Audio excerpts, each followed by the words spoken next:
Stalemate: Ukraine's failed counterattack miscalculations.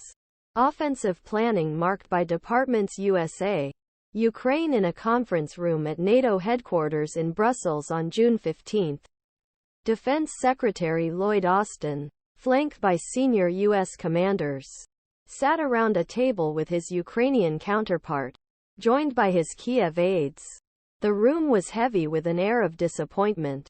In his deliberate baritone, Austin asked Ukrainian Defense Minister Alexei Reznikov about Ukraine's decision-making in the opening days of its long-awaited counteroffensive, why its forces had not used Western-supplied mine-clearing equipment to deliver a larger mechanized attack or to conceal their advances, pressuring him that he doesn't use smoke, despite Russia's thick defense lines. Austin said, "The Kremlin's troops were not invincible." Jump to end carousel. How we report on left arrow right of Ukraine's counteroffensive arrow. This is first two parts examining Ukrainian counteroffensive launched in June. Read Part 2, which explains how the counterattack unfolded.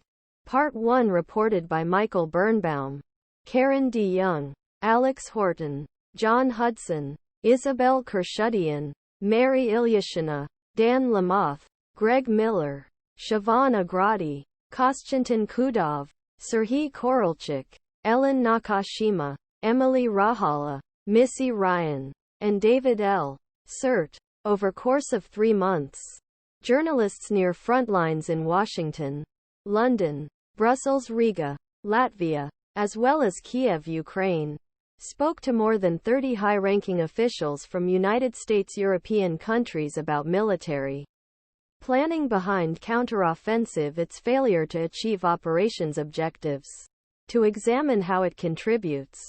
The Post spoke with former Russian service members who fought in the war, as well as Russian war bloggers and analysts, Washington Post reporters, photographers, news assistants and security consultants drove hundreds of miles across Ukraine to speak with soldiers and government officials for this series.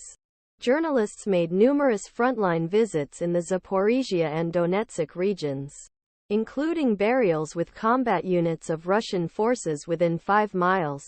1-3 Carousel tip. Reznikov, a bald, bespectacled lawyer, said it was Ukraine's military commanders who made those decisions.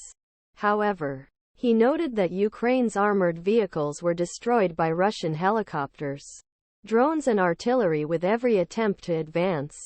Without air support, he said, the only option was to use artillery to guard Russian lines, get away from targeted vehicles, and advance on foot. We cannot maneuver because of the concentration of landmines and tank ambushes, Reznikov said.